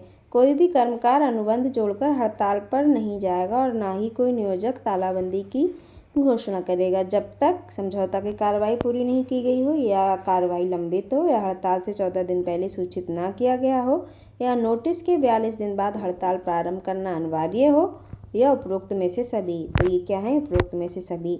तो ई ऑप्शन जो है इसका ठीक हो जाएगा। 24 नंबर क्वेश्चन देख लेते हैं। आदर्श परिवेदना कार्यविधि यानी मॉडल ग्रेवियांस प्रोसीड्यूर संबंधित है किससे? अनुशासन संहिता से, यानी डी ऑप्शन जो है वो ठीक हो जाएगा। 25 नंबर क्वेश्चन देख लेते हैं। ऐसी स्थिति जहां काम की अनुपलब्धता के कारण प्रबंधन रोजगार प्रदान करने में असमर्थ हो उसे कहा जाता है, क्या कहा जाता है? कार्यबंदी, यानी बी ऑप्शन जो है वो ठीक हो जाएगा। 26 नंबर क्वेश्चन देख लेते हैं। निपटान विधियों में कौन सी विवादों के लिए यहाँ प्रासंगिक नहीं है। तो क्या सिविल कोड से संदर्भित, तो क्या है ये प्रासंगिक नहीं है। बाकी इसमें है सामूहिक सौदेबाजी, अनिवार्य अधिनिर्णय या स्वैच्छिक विवेचना या पंच निर्णय। तो डी ऑप्शन जो है इसका ठीक हो जाएगा, सिविल कोड से संदर्भित। 27 नंबर क्वेश्चन देख लेते हैं। निम्नलिखित में कौन सी स्थिति भारत में संघ प्रतिद्वंद्विता को दर्शाती है। तो देखते हैं, विभिन्न संगठनों में विभिन्न संघ, या एक ही संगठन में अधिक संघों का राजनीतिक दलों से संबद्धता और एक ही प्रकार के श्रमिकों का प्रतिनिधित्व करते हैं, या फिर एक ही संगठन में अधिक यूनियन यानी संघ जो विभिन्न प्रकार के श्रमिकों का प्रतिनिधित्व करते हैं, या उपरोक्त में से कोई नहीं। तो इसका सही आंसर हो जाएगा एक ही संगठन में अधिक यूनियन यानी संघ जो विभिन्न प्रकार के श्रमिकों का प्रतिनिधित्व करते हैं। तो सी ऑप्शन क्या है, ठीक हो जाएगा। 28 नंबर क्वेश्चन देख लेते हैं। श्रमिकों की संख्या में कमी करना क्या कहलाता है। निष्कासन, छटनी, कार्यबंदी और बंदी। छटनी कहलाता है। अगर किसी भी इंडस्ट्री में लोगों को अगर संख्या में कमी करना है तो क्या उनको जॉब से निकाल दिया जाता है, जिसको बोलते हैं छटनी कर दी गई है, यानी बी ऑप्शन जो है ठीक हो जाएगा। 29 नंबर क्वेश्चन देखते हैं। भारत का औद्योगिक वित्त निगम किस वर्ष अस्तित्व में आया। तो जुलाई 1948 में क्या है ये अस्तित्व में आया। तो ए ऑप्शन जो है इसका ठीक हो जाएगा। 38 नंबर का क्वेश्चन देख लेते हैं। विवाचक यानी आर्बिट्रेटर द्वारा दिया गया निर्णय क्या कहलाता है। तो क्या कहलाता है, डिग्री कहलाता है, सेंटेंस, या फिर अधिनिर्णय या रिवॉर्ड। अवार्ड कहलाता है यानी अधिनिर्णय कहलाता है। तो सी ऑप्शन जो है वो ठीक हो जाएगा। 31 नंबर क्वेश्चन देख लेते हैं। एक नए विवाचक की नियुक्ति की जा सकती है यदि नियुक्त विवाचक कार्य की उपेक्षा करे, या पहले से नियुक्त विवाचक कार्यवाही स्वीकार ना करे, या फिर एक बार नियुक्त विवेचक को हटाया नहीं जा सकता, या इनमें से कोई नहीं। तो इसका सही आंसर हो जाएगा नियुक्त विवाचक कार्य की उपेक्षा करें, यानी ए ऑप्शन जो है वो ठीक हो जाएगा। 32 नंबर क्वेश्चन देख लेते हैं। निम्नलिखित में से कौन सी प्रक्रिया कर्मचारियों की संख्या कम करने के लिए उपयोग नहीं होती। तो कौन सी नहीं होती, छटनी होती है कम करने के लिए, मंदी भी होती है, शीघ्र सेवानिवृत्ति, प्रलोभन भी होता है, निष्कासन नहीं होता। तो बी ऑप्शन क्या है वो ठीक हो जाएगा। 33 नंबर क्वेश्चन देख लेते हैं कि इस औद्योगिक नीति संकल्प के अंतर्गत सार्वजनिक क्षेत्र के विस्तार को सर्वोच्च प्राथमिकता मिली। तो औद्योगिक नीति 1948 को, या औद्योगिक नीति 1956 को, औद्योगिक नीति 1977 को, या औद्योगिक नीति 1980 को। तो ये हुआ औद्योगिक नीति 1956 को, यानी बी ऑप्शन जो है वो ठीक हो जाएगा। 34 नंबर क्वेश्चन देख लेते हैं। भारत के विदेशी व्यापार को कौन नियंत्रित करता है। तो विदेशी व्यापार नियंत्रक, या भारतीय रिजर्व बैंक, या मुख्य नियंत्रक, या आयात और निर्यात, या उपरोक्त में से कोई नहीं। तो इसका सही आंसर हो जाएगा मुख्य नियंत्रक, आयात और निर्यात, यानी सी ऑप्शन जो है वो ठीक हो जाएगा। 35 नंबर क्वेश्चन देख लेते हैं। निम्नलिखित में कौन सा उद्देश्य औद्योगिक संबंध का नहीं है, ये बताना है। तो कर्मकार की आर्थिक स्थिति को बढ़ाना, या कर्मकार का पड़ोसी के साथ विवादों का। तो क्या कर्मकार का पड़ोसी के साथ विवादों से कोई लेना देना नहीं, लेकिन कर्मकार की स्थिति को बढ़ाना उससे लेना देना है। तो बी ऑप्शन क्या है इसका सही हो जाएगा, यानी इससे संबंधित नहीं है। 36 नंबर क्वेश्चन देख लेते हैं। निम्नलिखित में कौन से औद्योगिक संबंध के दृष्टिकोण हैं। तो कौन है, सामाजिक शास्त्रीय दृष्टिकोण है, या मानव संबंध दृष्टिकोण है, या गांधीवादी दृष्टिकोण है, या उपरोक्त में सभी। तो इसका आंसर हो जाएगा उपरोक्त में सभी, यानी डी ऑप्शन जो है वो ठीक हो जाएगा। 37 का क्वेश्चन देख लेते हैं। निम्नलिखित में से कौन औद्योगिक अशांति को दर्शाते हैं। तो कौन दर्शाते हैं, हड़ताल, तालाबंदी, घेराव। हाँ, ये सभी औद्योगिक अशांति को दर्शाते हैं, हड़ताल, तालाबंदी और घेराव। तो उपरोक्त सभी। तो डी ऑप्शन क्या है इसका सही हो जाएगा। 38 नंबर क्वेश्चन देख लेते हैं। निम्नलिखित में कौन सा हड़ताल का कारण नहीं हो सकता, ये बताना है। तो क्या वेतन और प्रोत्साहन संबंधी समस्या हड़ताल का कारण हो सकता है। अधिक आयु के कारण सेवा में अनियमितता, नहीं, ये नहीं होगा। अधिक आयु के कारण तो नहीं होगा। कर्मकारों की गलत तरीके से बर्खास्तगी, इस पर भी हड़ताल हो सकती है। और उद्योग नीति से असंतोष होकर के भी हड़ताल हो सकती है। तो बी ऑप्शन क्या है इसका सही हो जाएगा। 39 नंबर क्वेश्चन देख लेते हैं। औद्योगिक विवाद अधिनियम 1947 के अनुसार तालाबंदी का सही अर्थ क्या है, ये बताना है। तो रोजगार के स्थान पर अस्थायी बंदी, या कार्य का निलंबन, या नियोक्ता द्वारा श्रमिकों के रोजगार जारी रखने से इनकार, या फिर उपरोक्त सभी। तो इसका जो सही आंसर है वो हो जाएगा उपरोक्त सभी, यानी डी ऑप्शन जो है वो ठीक हो जाएगा। 40 नंबर क्वेश्चन देख लेते हैं। औद्योगिक विवाद अधिनियम 1947 के अनुसार किस धारा के अंतर्गत हड़ताल को प्रतिबंधित किया गया है। तो किस धारा के अंतर्गत हड़ताल को प्रतिबंधित किया गया है। तो धारा 22, यानी बी ऑप्शन क्या है वो सही हो जाएगा। 41 नंबर क्वेश्चन देख लेते हैं। औद्योगिक संबंध निम्नलिखित में से क्षेत्र विस्तार है तो किसका है? सामूहिक सौदेबाजी का, श्रम कानून का, औद्योगिक संबंध प्रशिक्षण का या फिर उपरोक्त सभी का। तो इसका सही आंसर हो जाएगा उपरोक्त सभी का, यानी डी ऑप्शन जो है वो ठीक हो जाएगा। 42 नंबर क्वेश्चन देख लेते हैं। निम्नलिखित में कौन औद्योगिक संबंध प्रणाली की अवधारणा से संबंधित नहीं है, ये बताना है। तो फ्रेडरिक टेलर, ये अभी हमने इनको स्टार्टिंग में पढ़ा था। आर.ए. लेस्टर भी है, डेल योडर भी है, प्रोफेसर डनलप नहीं है।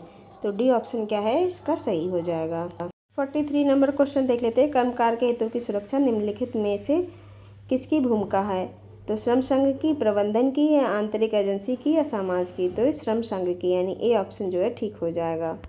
44 नंबर क्वेश्चन देख लेते हैं। निम्नलिखित में से भारत किसका संस्थापक सदस्य रहा है? तो विश्व बैंक का, संयुक्त राष्ट्र संघ का या अंतर्राष्ट्रीय श्रम संगठन का या फिर नाटो का। तो ये भारत क्या है, अंतर्राष्ट्रीय श्रम संगठन का यानी इंटरनेशनल लेबर ऑर्गेनाइजेशन का सदस्य रहा है। तो सी ऑप्शन क्या है वो ठीक हो जाएगा। 45 नंबर क्वेश्चन देख लेते हैं। जब कुछ श्रमिक कारखाने के गेट पर खड़े होकर कार्य का विरोध कर रहे हो तो उसे क्या जाना जाता है? उसे जाना जाता है हड़ताल, तालाबंदी, धरना या घेराव। तो इसे जाना जाता है धरना, यानी सी ऑप्शन क्या है वो ठीक हो जाएगा। 46 नंबर क्वेश्चन देख लेते हैं। एक विवाचक यानी आर्बिट्रेटर कार्य करता है क्या? शुल्क के लिए, स्वेच्छा और मान से या दान के उद्देश्य से या उपरोक्त में से कोई नहीं। तो इसका सही आंसर हो जाएगा उपरोक्त में से कोई नहीं, यानी डी ऑप्शन जो है वो ठीक हो जाएगा। 47 नंबर क्वेश्चन देख लेते हैं। एक न्यायालय के पास शक्ति है क्या? विवाचक द्वारा दिए गए अधिनिर्णय को उसकी सहमति से संशोधित करना या अधिनिर्णय पार्टी की सहमति से संशोधित करना या फिर ए और बी दोनों या उपरोक्त में से कोई नहीं। तो इसका सही आंसर हो जाएगा उपरोक्त में से कोई नहीं, यानी डी ऑप्शन जो है वो ठीक हो जाएगा। 48 नंबर क्वेश्चन देख लेते हैं। निम्नलिखित में से किसके अंतर्गत स्वैच्छिक निवारक दो पार्टियों के बीच विश्वास दिलाता है? तो किसके बीच विश्वास दिलाता है? अनुशासन संहिता 1958 या औद्योगिक विवाद अधिनियम 1948 या कारखाना अधिनियम 1948 या कर्मकार क्षतिपूर्ति अधिनियम 1923। तो इसका सही आंसर हो जाएगा अनुशासन संहिता 1958, यानी ए ऑप्शन जो है वो ठीक हो जाएगा। 49 नंबर क्वेश्चन देख लेते हैं। निम्नलिखित में से कौन औद्योगिक संबंध प्रणाली का हिस्सा नहीं है? तो कौन हिस्सा नहीं है देखते हैं। सरकार और नियोक्ता, श्रम संघ, यूनियन, फेडरेशन या विदेशी कंपनियां या श्रम न्यायालय और अधिकरण। तो इसका सही आंसर हो जाएगा श्रम न्यायालय और अधिकरण, यानी डी ऑप्शन जो है वो ठीक हो जाएगा।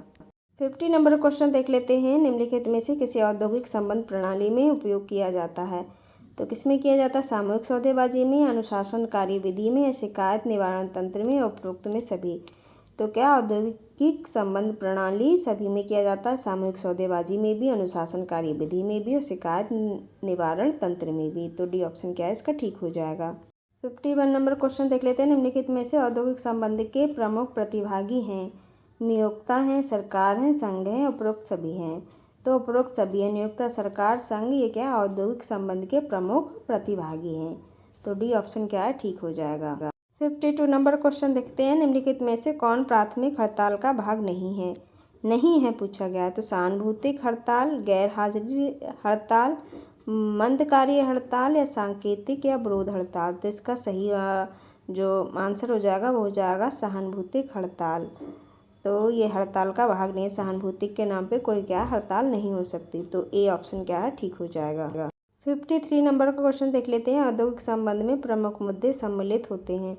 तो सामूहिक सौदेबाजी के या औद्योगिक विवाद के निपटारे के तंत्र के या प्रबंधन में कर्मकारों की भागीदारी के या उपरोक्त में सभी के। तो इसका सही आंसर हो जाएगा उपरोक्त सभी के, यानी डी ऑप्शन जो है वो ठीक हो जाएगा।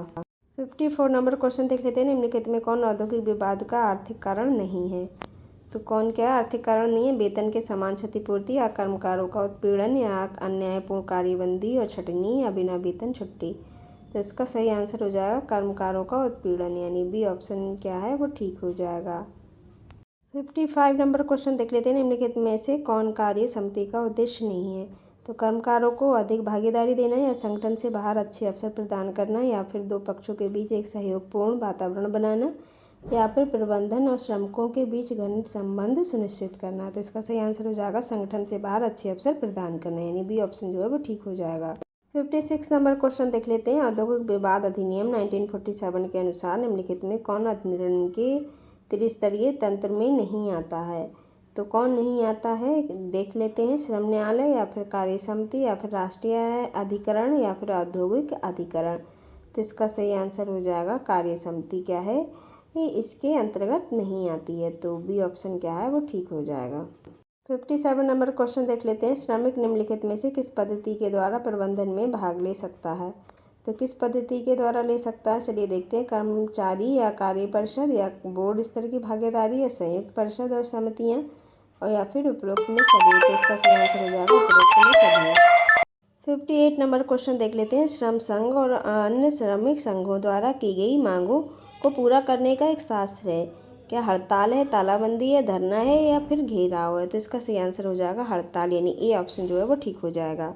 59 नंबर क्वेश्चन देख लेते हैं। संयुक्त परिषद और समितियों में प्रतिनिधि होते हैं तो कौन, नियोजक और श्रमिक के, सरकार और श्रमिक के, अनुशासन समितियों के या फिर उपरोक्त में से कोई नहीं। तो इसका सही आंसर हो जाएगा नियोजक और श्रमिक के, यानी ए ऑप्शन जो है ठीक हो जाएगा। 60 नंबर का क्वेश्चन देख लेते हैं। कुछ स्थापित औद्योगिक कानून का उल्लंघन करना जिससे नियोक्ता की प्रतिष्ठा को हानि हो तथा कार्य क्षेत्र में अशांति उत्पन्न होता हो। तो इसके लिए सही आंसर क्या हो जाएगा, बी क्या है इसका सही आंसर हो जाएगा अनुशासनहीनता। 61 नंबर क्वेश्चन देख लेते हैं। औद्योगिक संबंध प्रबंधन के कर्मचारियों के हितों के लिए लोकतंत्र के उच्च स्तर पर भागीदारी हो सकती है तो किसकी, बोर्ड स्तर की, काम की या समस्या के समाधान की, उपरोक्त में से कोई नहीं। तो बोर्ड स्तर की क्या है, इसमें भागीदारी हो सकती है। तो ए ऑप्शन क्या है वो ठीक है। 62 नंबर क्वेश्चन देख लेते हैं। दो दलों के बीच आपसी समझ और परिपक्व जिम्मेदार संबंधों को विकसित करता है तो कौन करता है, प्रबंधन में कर्मकारों की भागीदारी या सद्भाव और सहयोग या सामाजिक मानदंडों और मूल्यों का पालन करना या उपरोक्त में से कोई नहीं। तो इसका सही आंसर हो जाएगा प्रबंधन में कर्मकारों की भागीदारी क्या है, दो दलों के बीच आपसी समझ और परिपक्व के जिम्मेदार संबंधों को क्या है विकसित करता है। तो ए ऑप्शन क्या है वो ठीक हो जाएगा। 63 नंबर क्वेश्चन देख लेते हैं। निर्वाचन बोर्ड द्वारा श्रमिक द्वारा नियंत्रण प्राप्त कर सकते हैं तो कौन, प्रबंधन के कर्मकारों की भागीदारी से, पूर्ण नियंत्रण के माध्यम से, आंशिक नियंत्रण द्वारा भागीदारी से या उपरोक्त में से कोई नहीं। तो इसका सही आंसर हो जाएगा प्रबंधन के कर्मकारों की भागीदारी से, यानी ए ऑप्शन जो है वो ठीक हो जाएगा। 64 नंबर का क्वेश्चन देख लेते हैं। राष्ट्रीय अधिकरण की नियुक्ति की जाती है तो केंद्र सरकार द्वारा, राज्य सरकार द्वारा, केंद्र शासित प्रदेश द्वारा या औद्योगिक अधिकरण द्वारा।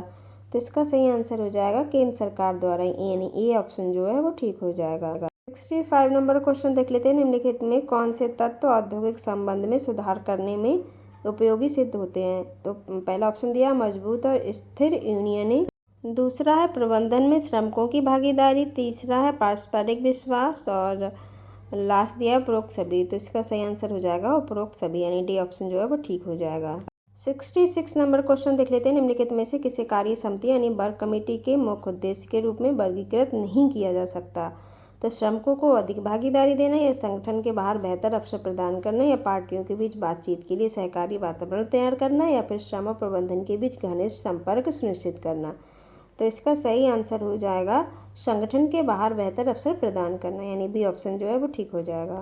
67 नंबर क्वेश्चन देख लेते हैं। निम्नलिखित में कौन से औद्योगिक विवाद अधिनियम 1947 के तहत गठित 3 स्तरीय निर्णय मशीनरी के अंतर्गत नहीं आता है। तो कौन नहीं आता, कार्य न्यायालय, कार्य समिति, औद्योगिक अधिकरण या राष्ट्रीय अधिकरण। तो इसका सही आंसर हो जाएगा कार्य समिति, यानी बी ऑप्शन जो है वो ठीक हो जाएगा। 68 नंबर का क्वेश्चन देख लेते हैं। निम्नलिखित में किसके अंतर्गत औद्योगिक विवाद के लिए बुनियादी पक्ष राज्य के हस्तक्षेप के बिना अपने विवादों का निपटारा कर सकते हैं। तो इसका सही आंसर हो जाएगा सामूहिक सौदेबाजी या स्वैच्छिक मध्यस्थता या उपरोक्त दोनों, ए और बी दोनों। तो इसका सही आंसर हो जाएगा सी, यानी ए और बी दोनों। 69 नंबर क्वेश्चन देख लेते हैं। निम्नलिखित में किस विधि से कार्यकर्ता की भागीदारी प्रबंधन में हो सकती है।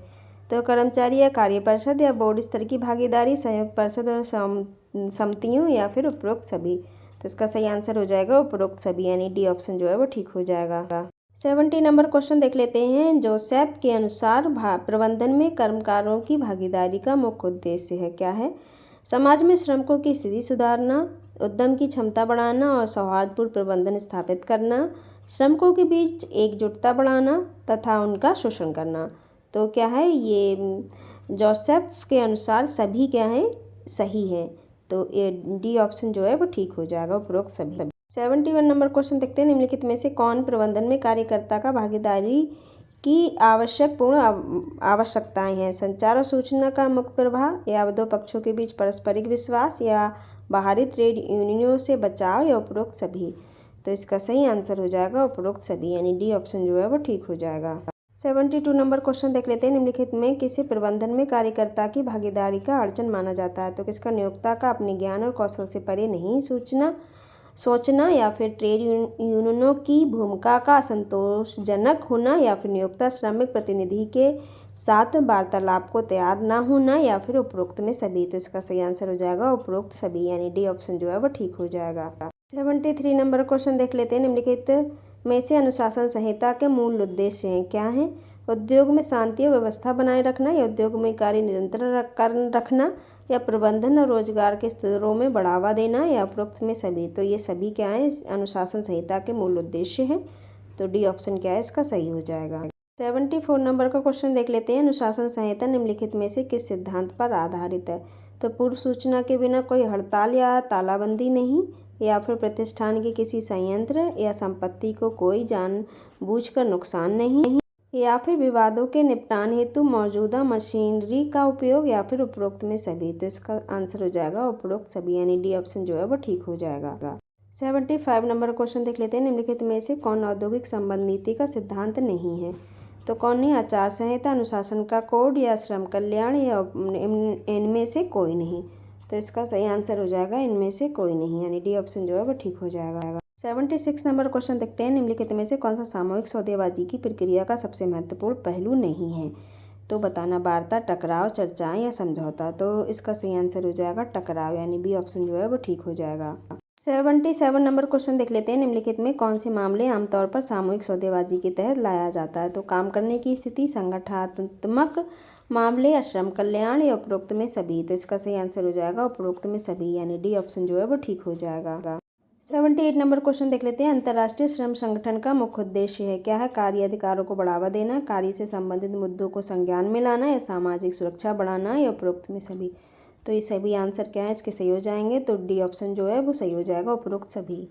79 नंबर क्वेश्चन देख लेते हैं, प्रबंधन में श्रमिकों की सहभागिता के असफल होने के कारण निम्नलिखित में कौन सा है? क्या है? ट्रेड यूनियन की बहुलता और उसके बीच संघर्ष, या कार्य श्रम और दोहराव, या फिर शिक्षा और प्रशिक्षण की कमी, या उपरोक्त में सभी। तो इसका सही आंसर हो जाएगा उपरोक्त सभी, यानी डी ऑप्शन जो है वो ठीक हो जाएगा। 80 नंबर क्वेश्चन देख लेते हैं, भारतीय श्रम विधान पर यानी ILO के सम्मेलनों और सिफारिशों के प्रभाव के रूप में निम्नलिखित में से कौन से मुख्य क्षेत्र हैं? तो काम की शर्तें हैं, रोजगार और बेरोजगारी है, या औद्योगिक संबंध हैं, या उपरोक्त सभी। तो इसका सही आंसर हो जाएगा उपरोक्त सभी, यानी डी ऑप्शन जो है वो ठीक हो जाएगा। 81 नंबर का क्वेश्चन देख लेते हैं, निम्नलिखित में कौन औद्योगिक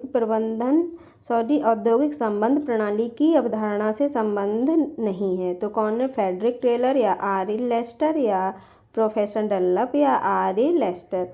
तो इसका सही आंसर हो जाएगा फ्रेडरिक टेलर, यानी ए ऑप्शन जो है वो ठीक हो जाएगा। 82 नंबर क्वेश्चन देख लेते हैं, औद्योगिक संबंध निम्नलिखित में से किस क्षेत्र को सम्मिलित करते हैं? तो किसको करते हैं? सामूहिक सौदेबाजी को, श्रम कानून को, औद्योगिक संबंध प्रशिक्षण को, या उपरोक्त सभी। तो इसका सही आंसर हो जाएगा उपरोक्त सभी, यानी डी ऑप्शन जो है वो ठीक हो जाएगा। 83 नंबर क्वेश्चन देख लेते हैं, श्रमिकों के बीच सामूहिक संबंधों को निरूपित करने के लिए प्रबंधन उपयोग करता है? कौन? औद्योगिक संबंध को, सामाजिक संबंध को, पारिवारिक संबंध को, या व्यक्तिगत संबंध को। तो इसका सही आंसर हो जाएगा औद्योगिक संबंध को, यानी ए ऑप्शन जो है वो ठीक हो जाएगा। 84 नंबर क्वेश्चन देख लेते हैं, कार्यकारी और न्यायिक मशीनरी के माध्यम से कानूनों के समझौते औद्योगिक संबंध को प्रभावित करते हैं? कौन करता है? समाज करता है, उद्योग करता है, या फिर सरकार करती है? उपरोक्त में से कोई नहीं। तो इसका सही आंसर हो जाएगा सरकार करता है, यानी सी ऑप्शन जो है वो ठीक हो जाएगा। 85 नंबर क्वेश्चन देख लेते हैं, एक से अधिक सत्तारूढ़ सिद्धांत के अस्तित्व में विश्वास है जो हितों के टकराव को जन्म देता है, वही क्या है? बहुलवाद, एक वचनवाद, या समाजवाद, या उपरोक्त में से कोई नहीं। तो इसका सही आंसर हो जाएगा बहुलवाद, यानी ए ऑप्शन जो है वो ठीक हो जाएगा। 86 नंबर क्वेश्चन देख लेते हैं, औद्योगिक संबंधों के लक्षण सम्मिलित नहीं है? तो किसमें नहीं? औद्योगिक संबंध एक औद्योगिक उद्यम में रोजगार संबंधों का परिणाम है, या औद्योगिक संबंध एक दूसरे के साथ समायोजन और सहयोग के कौशल और तरीकों को बढ़ावा देता है, या औद्योगिक संबंध सौहार्दपूर्ण संबंध बनाए रखने के लिए जटिल नियम और कानून बनाते हैं, या फिर औद्योगिक संबंध प्रणाली अविश्वास और संघर्ष का वातावरण बनाती है। तो डी ऑप्शन क्या है इसका सही हो जाएगा। 87 नंबर क्वेश्चन देख लेते हैं। कर्मकारों के हितों की रक्षा करना किसका मुख्य कार्य है? तो किसका? ट्रेड यूनियन का, अंतर्राष्ट्रीय एजेंसियों का, प्रबंधन का या समाज का? तो इसका सही आंसर हो जाएगा ट्रेड यूनियन का, यानी ए ऑप्शन जो है वो ठीक हो जाएगा। 88 नंबर क्वेश्चन देख लेते हैं। सामाजिक न्याय सार्वभौमिक शांति और मानवीय गरिमा का प्रतीक है। तो किस में? एशियन डेवलपमेंट बैंक में, अंतर्राष्ट्रीय श्रम संगठन में, या विश्व व्यापार संगठन में, या श्रम संघ में? तो इसका सही आंसर हो जाएगा अंतर्राष्ट्रीय श्रम संगठन, यानी इंटरनेशनल लेबर ऑर्गेनाइजेशन, ILO में, यानी बी ऑप्शन जो है इसका ठीक हो जाएगा। 89 नंबर का क्वेश्चन देख लेते हैं। प्रबंधन और रोजगार के संबंधों के परिणाम का हिस्सा है। तो कौन? व्यक्तिगत संबंध, सामाजिक संबंध, औद्योगिक संबंध या पारिवारिक संबंध? तो इसका सही आंसर हो जाएगा औद्योगिक संबंध, यानी सी ऑप्शन जो है वो ठीक हो जाएगा। 90 नंबर क्वेश्चन देख लेते हैं। श्रम न्यायालय में प्रस्तुत विवाद को निपटाने के लिए सरकार द्वारा नियुक्त व्यक्ति को कहते हैं? क्या कहते हैं? या पीठासीन अधिकारी कहते हैं, कार्यवाहक कहते हैं, या संचार कहते हैं, या उपरोक्त में से कोई नहीं? तो इसका सही हो जाएगा पीठासीन पदाधिकारी बोलते हैं, यानी ए ऑप्शन जो है वो ठीक हो जाएगा। 91 नंबर क्वेश्चन देख लेते हैं। ट्रेड यूनियनों और अन्य श्रमिक संगठनों द्वारा अपनी मांगों को स्वीकार करने के लिए निम्नलिखित में से उपयोग किया जाने वाला एक शक्तिशाली यंत्र है। तो क्या है? हड़ताल है, तालाबंदी है, छटनी है, घेराव है? तो इसका सही आंसर हो जाएगा हड़ताल, यानी ए ऑप्शन जो है वो ठीक हो जाएगा। 92 नंबर क्वेश्चन देख लेते हैं। वे नियम और कानून जो श्रमिकों के रोजगार की शर्तों को नियंत्रित करते हैं क्या कहलाते हैं? स्थायी आदेश, या वित्तीय, या सलाह, या इनमें से कोई नहीं? तो इसका सही आंसर हो जाएगा स्थायी आदेश, यानी ए ऑप्शन जो है वो ठीक हो जाएगा। 93 नंबर क्वेश्चन देख लेते हैं। मॉडल शिकायत प्रक्रिया भारत में व्यापक रूप से किस सम्मेलन से स्वीकार की गई? तो भारतीय श्रम सम्मेलन 1958, या अंतर्राष्ट्रीय श्रम संगठन सम्मेलन 1965, या भारतीय श्रम सम्मेलन 1995, या उपरोक्त में से कोई नहीं? तो इसका सही आंसर हो जाएगा भारतीय श्रम सम्मेलन 1958, यानी ए ऑप्शन जो है वो ठीक हो जाएगा। 94 नंबर क्वेश्चन देख लेते हैं। सरकार द्वारा नियुक्त तीसरे पक्ष के हस्तक्षेप के माध्यम से विवादों को अनिवार्य रूप से निर्धारित करने की प्रक्रिया है। तो क्या? मध्यस्थता है, बातचीत है, अधिनिर्णय है, उपरोक्त में से कोई नहीं? तो इसका सही आंसर हो जाएगा अधिनिर्णय, यानी सी ऑप्शन जो है वो ठीक हो जाएगा। 95 नंबर क्वेश्चन देख लेते हैं। जब सामूहिक सौदेबाजी की प्रक्रिया विफल हो जाती है तो तीसरे पक्ष की भूमिका गतिरोध को खत्म करने के लिए होती है। इस प्रक्रिया को सामान्यतः क्या कहा जाता है? तो क्या कहा जाता है? सुलह, मध्यस्थता, या हस्तक्षेप, या उपरोक्त में से सभी? तो इसका आंसर हो जाएगा सुलह मध्यस्थता, यानी ए ऑप्शन जो है वो ठीक हो जाएगा। 96 नंबर क्वेश्चन देख लेते हैं। समितियां जिसमें नियोक्ता और कर्मचारियों के प्रतिनिधि शामिल होते हैं क्या? प्रबंधन समितियां होती हैं, संयुक्त परिषद और समितियां होती हैं, अनुशासन समितियां होती हैं, या उपरोक्त में से कोई नहीं? तो इसका सही आंसर हो जाएगा संयुक्त परिषद और समितियां, यानी बी ऑप्शन जो है वो ठीक हो जाएगा। 97 नंबर क्वेश्चन देख लेते हैं। एक निकाय जो केंद्र सरकार, ट्रेड यूनियन संघ और नियोक्ता संगठनों का प्रतिनिधित्व करने वाले सदस्यों से मिलकर बना होता है क्या कहलाता है? त्रिपक्षीय निकाय, द्विदलीय निकाय, प्रबंधन समिति, या उपरोक्त में से कोई नहीं? तो इसका सही आंसर हो जाएगा त्रिपक्षीय निकाय, यानी ए ऑप्शन जो है वो ठीक हो जाएगा। 98 नंबर क्वेश्चन देख लेते हैं। भारत में प्रथम अंतर्राष्ट्रीय श्रम संगठन कार्यालय कब प्रारंभ हुआ? तो कब हुआ देख लेते हैं। वर्ष 1926 में, या वर्ष 1932 में, या वर्ष 1962 में, या वर्ष 1928 में? तो इसका सही आंसर हो जाएगा वर्ष 1928 में, यानी डी ऑप्शन जो है वो ठीक हो जाएगा। 99 यानी लास्ट क्वेश्चन देख लेते हैं। कंपनी के कर्मचारियों के लिए अपेक्षित नैतिक व्यवहार का मानक है तो क्या है? अनुशासन का कोड, आचार संहिता, नीतियाँ, या उपरोक्त सभी? तो इसका सही आंसर हो जाएगा अनुशासन का कोड, यानी ए ऑप्शन जो है वो ठीक हो जाएगा।